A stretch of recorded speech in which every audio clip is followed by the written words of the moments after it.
Queridos irmãos, o mundo hoje, e talvez você diga assim, sempre foi, pastor. Então eu posso afirmar algo que você também vai concordar. Ele está cada vez mais cobiçoso, está cada vez mais insatisfeito. E aí eu vou falar sobre consumismo, eu vou falar sobre prazeres, eu vou falar sobre status, enfim, tantas outras coisas, irmãos. Mas que o mundo cada vez mais vê. Pastor, mas o senhor disse que não é errado a gente ascender profissionalmente, a ter um melhor salário e enfim, a juntar bens nessa vida. Não é mesmo pecado. O Senhor quer que você viva cada vez mais uma vida feliz nessa vida e que você busque. Ele te deu sabedoria, Ele te deu força, tá? Para que você pudesse ser uma pessoa cada vez mais, como no nosso popular linguajar alagoano, ser uma pessoa cada vez mais desenrolada, né? Deus não quer que ninguém seja preguiçoso, muito pelo contrário, vai ter com a formiga, ó preguiçoso, vai aprender com a formiga, e aí ser cada vez mais diligente no lar, ser cada vez mais diligente no mundo aí fora. Nós precisamos nos destacar, inclusive, irmãos, na faculdade, precisamos ser os melhores nas notas, no trabalho precisamos ser o melhor funcionário, aquele que trabalha, não importando se seu patrão é mau, está achando ruim o patrão, vai, sai e arruma outro emprego, né? De maneira honesta. Eu queria pedir demissão e eu queria ir para outro emprego, né? Então, assim, seja honesto, faz isso, se especialize, estude, enfia a cara. Deus deu capacidade aos seus filhos para isso. Mas então, o que é que acontece? Eu não uso as ferramentas que Deus me deu, a coragem que Deus me deu, ou que eu deveria ter, já que eu digo que tenho Cristo no meu coração, mas então eu continuo na minha zona de conforto, eu continuo sonhando com os meus aviões que não decolam, e aí insatisfeito eu cobiço, insatisfeito eu murmuro, insatisfeito eu fico ansioso, depressivo e etc. Não estou dizendo que é o motivo único da depressão, da ansiedade, tá? Mas é o que muitas vezes gera no meu coração e no seu, né? Momentos de tristeza, momentos de agonia, momentos de inquietação, porque nós desejamos ter e ser sempre mais, né? Mas não fazemos absolutamente nada para isso. A gente vai ver então que esse pai, ele ensinando a seu filho, como que sente-se no colo, meu filho, e me escute. E o filho obediente, né? Sedento, papai vai falar comigo agora. Salomão, o sábio, o mestre, ele vai então ensinar a seu filho. E aí, irmãos, eu acho que talvez eu vou sempre repetir isso, domingo após domingo, de Provérbios. A gente vê que Roboão não ouviu o seu pai, né? Com tanta sabedoria. Rapaz, do pai que tu tem, tu não deu ouvido, tu arrebentou. Tu se arrebentou por causa, não ouviu o conselho do teu pai.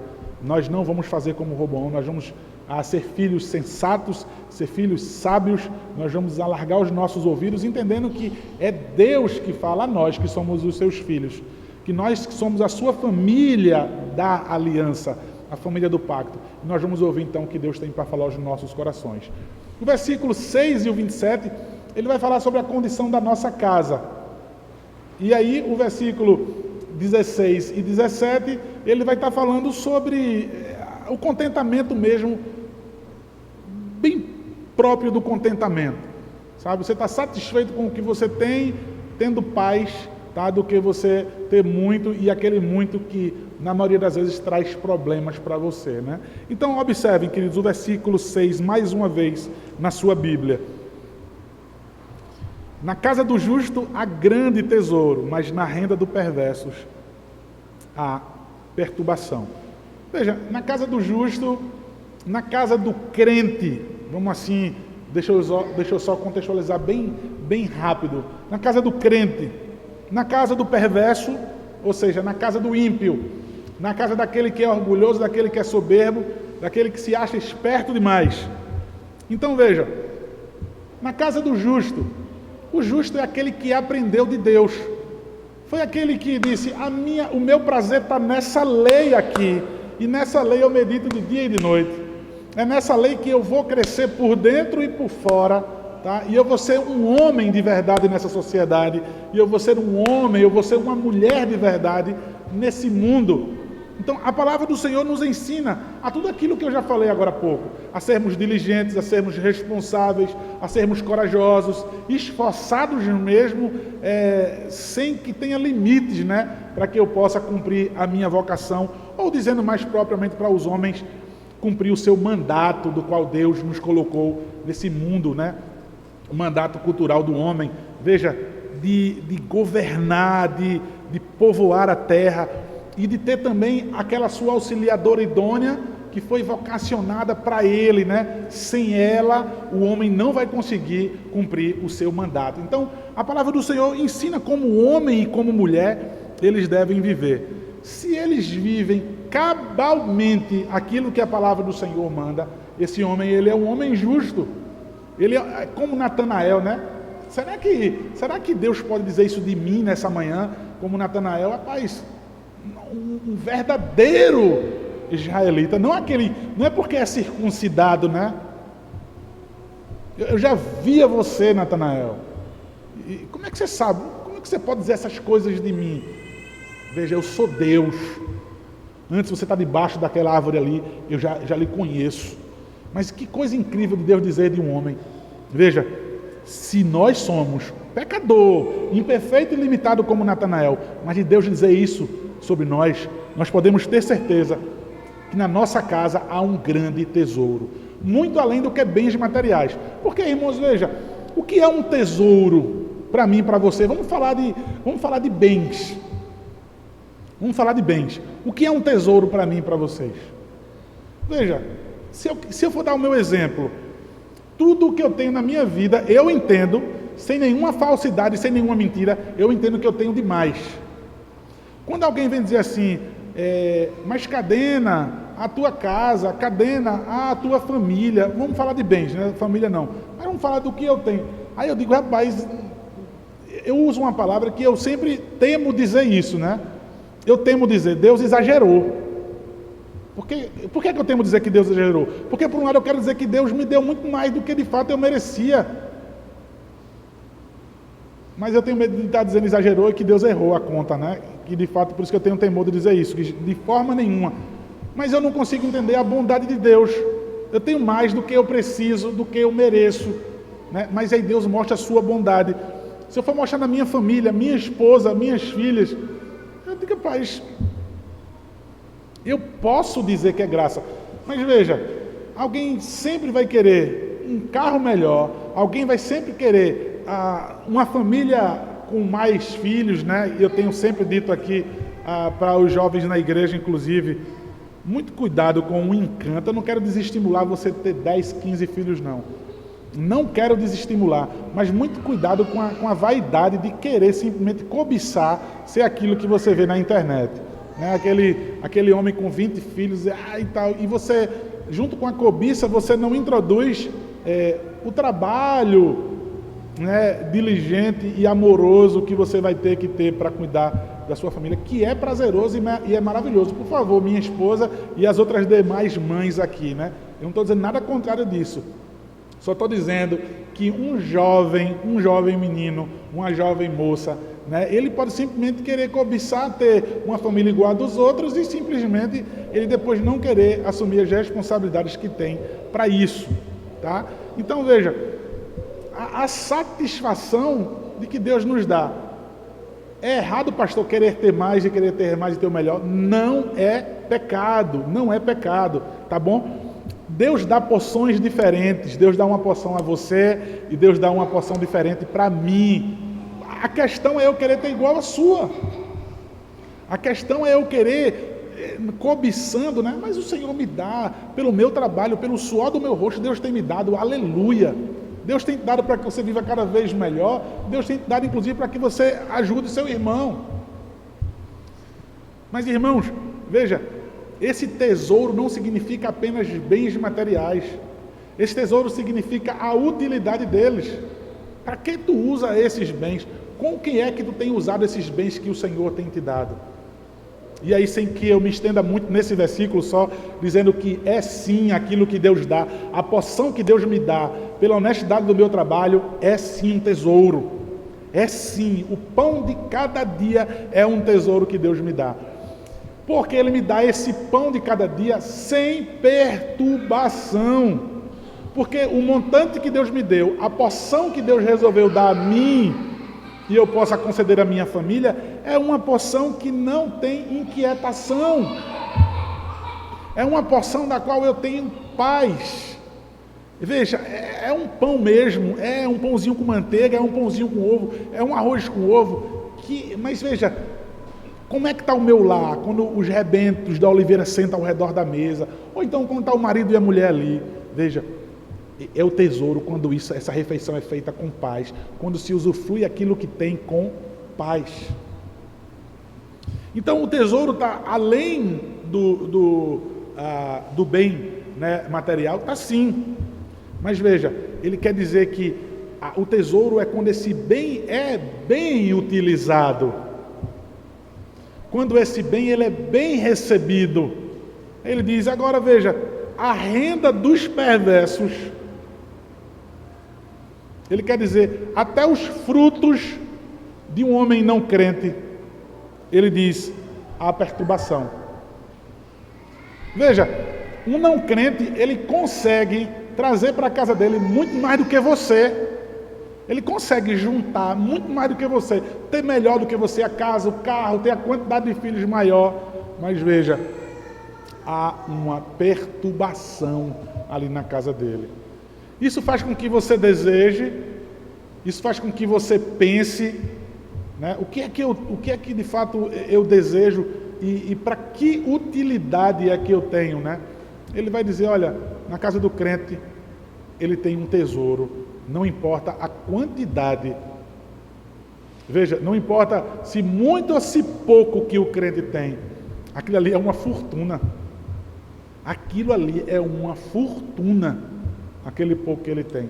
Irmãos, veja, não é difícil da gente ver enredos de filmes, né? E da gente ver de fato isso, você talvez testemunhe isso. Eu como pastor, eu escuto muito, então eu testemunho algumas pessoas dizer para mim, pastor, como eu queria que minha casa fosse assim. Como eu queria que minha casa fosse desse jeito. Veja, alguém vai visitar os presbíteros da igreja. Rapaz, eu fui na casa do presbítero David e, rapaz, eu queria viver como o presbítero David vive, bicho.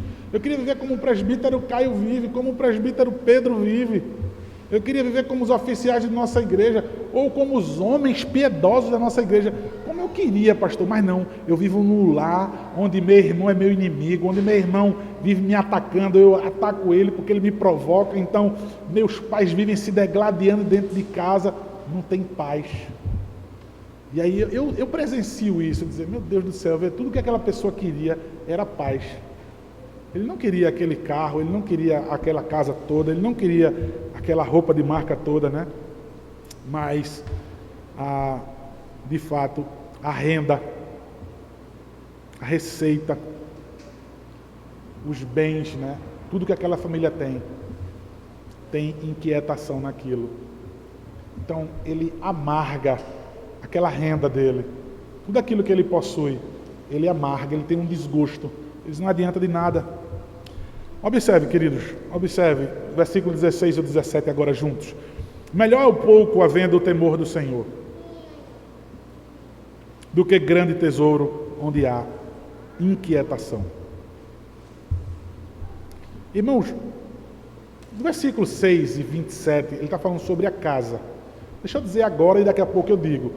Veja, é benefício para a casa toda quando tem um crente de verdade ali. Tá? Aquele crente, só você é crente. Você tem que ser, você deve ser um benefício para toda a casa. Ainda que você não seja o líder, ainda que você não possa mudar as coisas, ainda que você não possa transformar a sua casa num bem piedoso, mas a sua presença ali deve ser um benefício para que todos possam usufruir. Quando se trata, inclusive, de um chefe de família, veja, ele tem um tesouro em casa, significa que todo mundo é beneficiado pelo aquele tesouro. Sua esposa, todos os seus filhos ali, todos os seus parentes, todas as pessoas que estão próximas a você, na igreja, as pessoas que têm um tesouro, de fato, ela beneficia a outros. É como se fosse uma árvore frutífera que as pessoas querem ir lá comer e se alimentar dela. Mas então, versículo 16 e 17. Melhor é o pouco, havendo o temor do Senhor, do que grande tesouro, onde há inquietação. De novo falando sobre quem é crente. Tá? Uma casa de pessoas crentes é melhor que tenha pouco. Tá? Porque você tem um grande tesouro. Ele usa a palavra tesouro agora no sentido negativo. Usou no versículo 6 como sentido positivo, tá? E agora no sentido negativo, tesouro. Aonde há inquietação ou aonde há perturbação. Veja, talvez a gente entenda, né, uma teologia da prosperidade sempre chega nos nossos ouvidos. Se eu temo ao Senhor, certamente Ele vai me dar muito dinheiro e eu vou ser rico. Eu não preciso ter menos do que o ímpio, não tem nada a ver com isso. Nosso tesouro, a gente está acumulando ele no céu. Tá? As palavras do nosso Senhor é essa. Nós acumulamos os nossos tesouros no céu. Se aqui o Senhor tem nos dado também, aleluia. Mas veja, é melhor. O que é que o pai está dizendo aqui então para o filho? O que é que Deus está dizendo para mim? Coloca numa balança, pensa sobre isso. Pensa sobre isso. O que é melhor? Ah, pastor, o dinheiro, ele realmente resolve muitas coisas. Veja, o dinheiro ele não compra a felicidade, né? Mas ele ajuda, né? Alguém vai brincar. Tem tantos provérbios populares, né, com brincadeira, né? O dinheiro ele não compra a felicidade, mas isso e aquilo outro. Irmãos, desejamos sim, né? Sonhamos muitas vezes, mas toda vez que vier no teu coração a cobiça, o desejo, fala, pergunta a você mesmo, pega a palavra do Senhor que está guardada no teu coração e faz uma comparação. O que é melhor? É o que ele está dizendo aqui nos 2 versículos. Melhor do que... Então, versículo 17. Melhor é um prato de hortaliças, onde há amor, do que o boi cevado, e com ele o ódio. Irmãos, hortaliças. Ah, eu amo salada. Tá, tu ama salada, tá cheia de molho e isso e aquilo outro. Salada que já bota pão agora, né? Já enche a salada de pão, cheia de torrada de coisa. É uma delícia. Ele está dizendo aqui, olha, comparando uma salada com um boi cevado, esse boi cevado se fazia antigamente isso. Hoje, eu não sei se sempre fez, mas eu tenho ouvido falar sempre isso em alguns países, não sei se no Brasil também faz. Pega um boi e bota ele só num quartinho, ele não sai dali não. É exatamente isso daqui. Naquela época se fazia isso. Pegava um boi e deixava ele a vida toda somente num lugarzinho fechado. E isso era considerado uma das melhores diversões daquela época. Quando se alguém fazia uma festa, já dizia, aquela festa foi top. É porque pegaram aquele boi que há anos ele não se mexe, é só engordando, só engordando, só engordando. E aquele boi ali vai ser feita a melhor picanha dele, todas as carnes suculentas vai ser daquele boi. Ele está colocando qual melhor? É uma salada daquelas bem crua mesmo, né? Só a salada, ou um boi criado num quartinho a vida toda, sem a sua carne ficar dura, né? Por conta do seu esforço, de estar subindo a serra, descendo os montes. Qual o melhor? Ele vai dizer, rapaz, dependendo do lugar. Dependendo, alguém vai dizer, da ocasião. Mas ele está falando aqui para uma vida toda. Ele está falando aqui dentro da tua casa. O que é melhor para você? Escolha aí. Você quer comer todos os dias a melhor comida que você preferir, mas, de fato, ter uma inquietação, ter ódio. Quantas vezes a gente já presenciou isso, irmãos? Vou dizer, espero que tenha sido em filme ou na casa dos outros, tá? Espero que você nunca tenha presenciado isso no seu lar. Mas veja, de ter ódio naquela mesa, os irmãos se odiando, os pais se odiando. Ele está dizendo, olha, é muito melhor comer aquelas verduras cruas ali, sem molho nenhum, onde há o amor. Pense numa saladinha gostosa, onde é feita essa refeição num ambiente onde tem amor, do que no lugar onde tem um churrasco, só com carne maturada, mas onde há então ali perturbação, o ódio, a inveja, a inquietação. O último versículo então, irmãos, o versículo 27. O que é ávido por lucro desonesto transtorna a sua casa, mas o que odeia o suborno, esse viverá.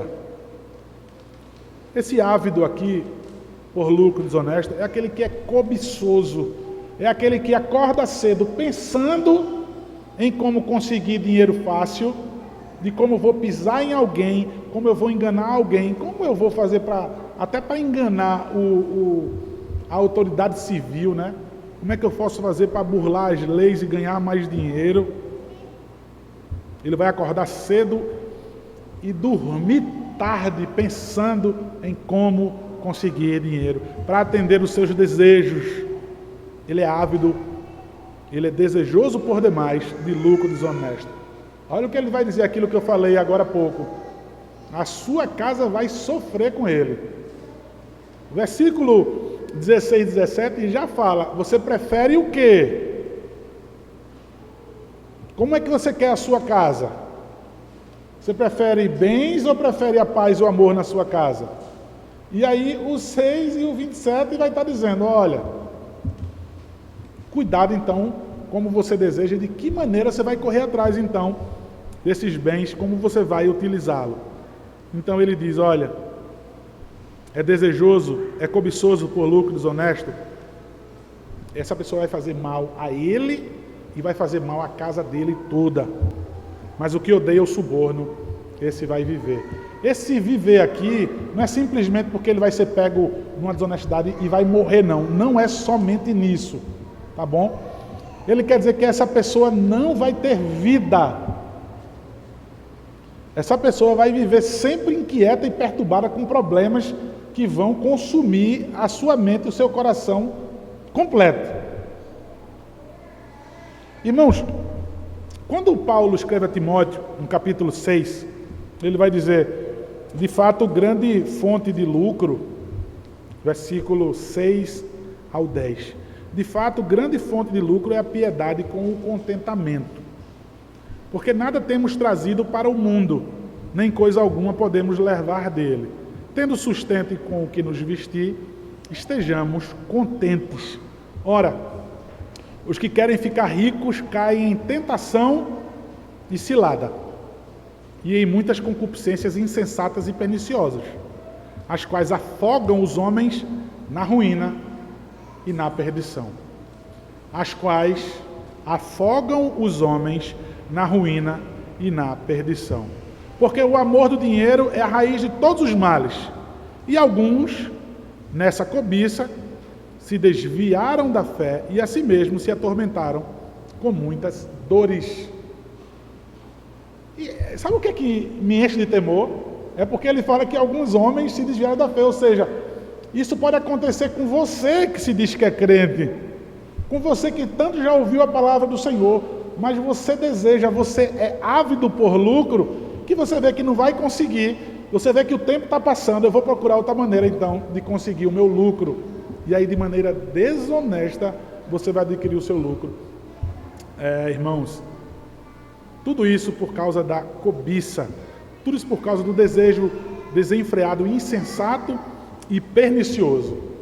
Quando a palavra do Senhor diz, com meio que vestir, tá? Paulo não está dizendo para Timóteo só uma roupa no couro e um pedaço de pão, não. Ele quer dizer, você tendo o básico. O que Paulo quer dizer, tem aí o básico que dá para viver nessa vida, esteja contente. Porque você desejar vai fazer com que você se afogue em ruína e destruição. Porque esse desejo pelo dinheiro vai fazer com que você se afogue e peque, desejando de maneira errada. A palavra do Senhor, ela quer levar os nossos olhos para um lugar onde eu não vou ser ávido por conquistar mais, não vai haver disputa, não vai haver maneira de eu conseguir mais pelo meu esforço, que é assim nos céus.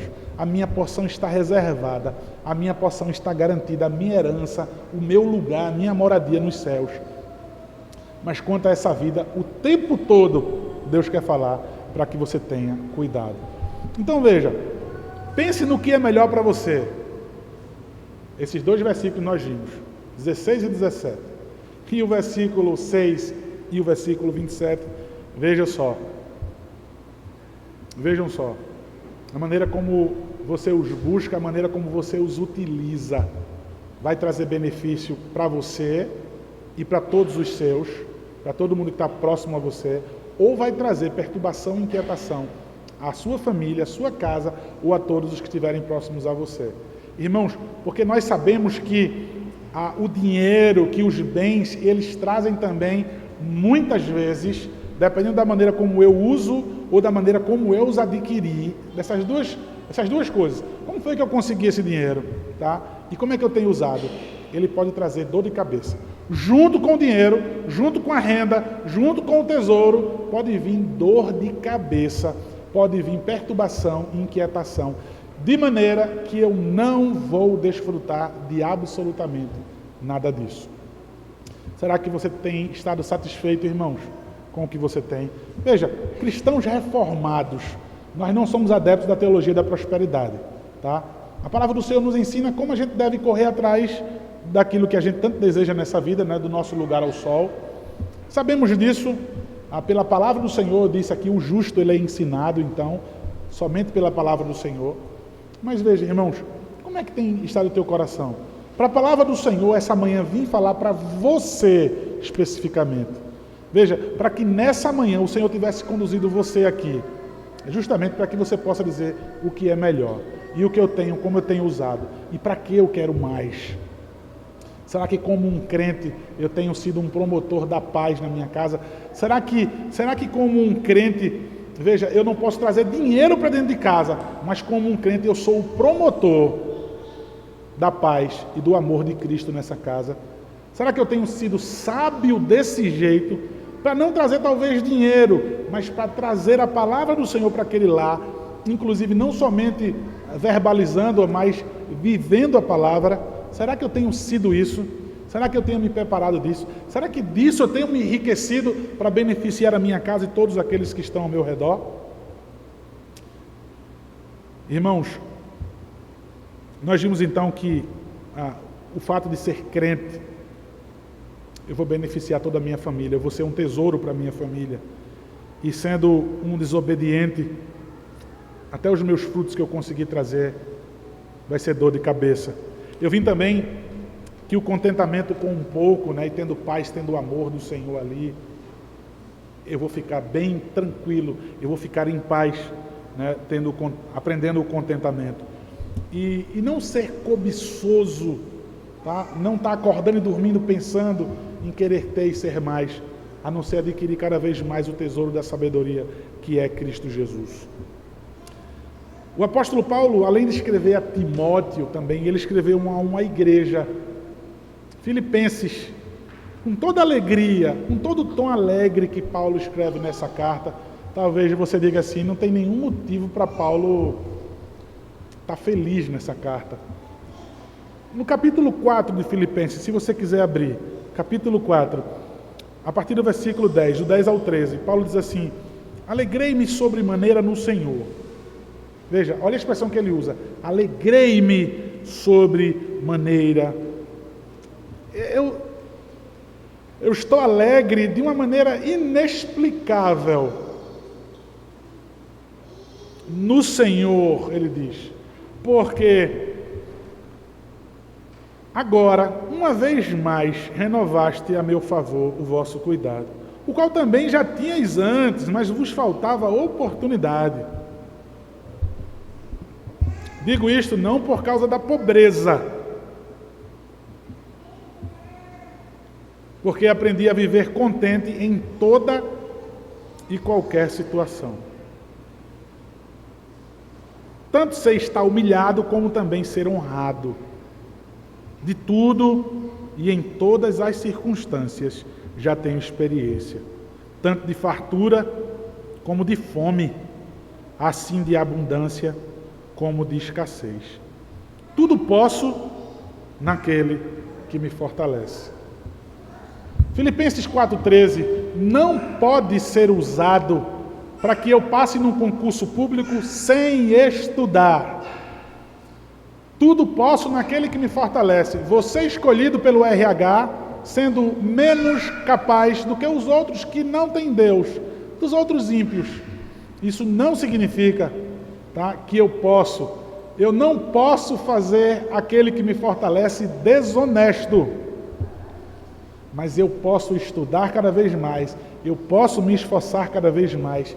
E o melhor, irmãos, eu posso desejar cada vez menos nessa vida, e eu posso cada vez desejar mais a vida eterna. Veja, eu posso tudo naquele que me fortalece. Eu posso viver daquela condição financeira que eu estou agora, para sempre, ou até diminuir mais, se não for por negligência minha, se não for por preguiça minha. Mas veja, eu posso estar do mesmo jeito acumulando tesouro no céu, onde a traça, a ferrugem não consomem, nem o ladrão vem, escava e rouba.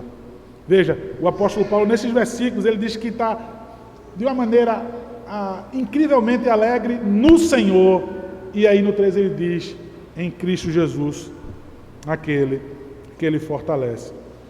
Irmãos, em Cristo Jesus, nós vamos encontrar a nossa verdadeira satisfação.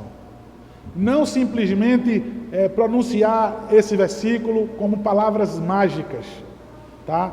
Não balbuciar e dizer, não, Jesus Cristo, eu tenho tudo. O que é que você tem tudo? Eu tenho Cristo Jesus. Eu tenho Jesus, eu tenho tudo. Me fala sobre esse tudo que tu tem aí.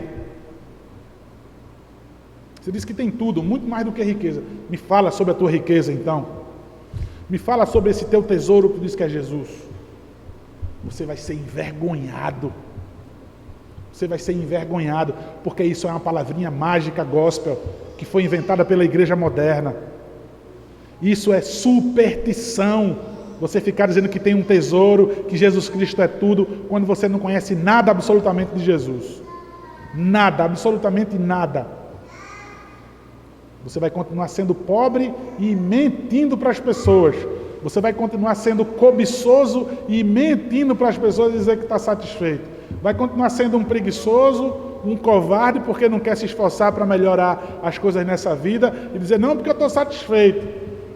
Vai camuflar e maquiar a sua preguiça, né, não cumprindo o seu mandato cultural de homem, de se arrebentar todo para trazer para dentro da sua casa e dizer, não, porque eu estou satisfeito, tenho que aprender o contentamento. Covardia dupla, porque usa a palavra do Senhor para mentir. Tudo posso naquele que me fortalece. Tá? Eu posso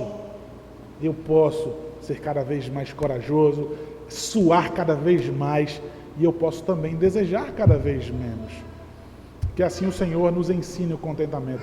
Irmãos, cada vez que você conhece de Cristo, não esses versículos que foram colocados aqui, tá?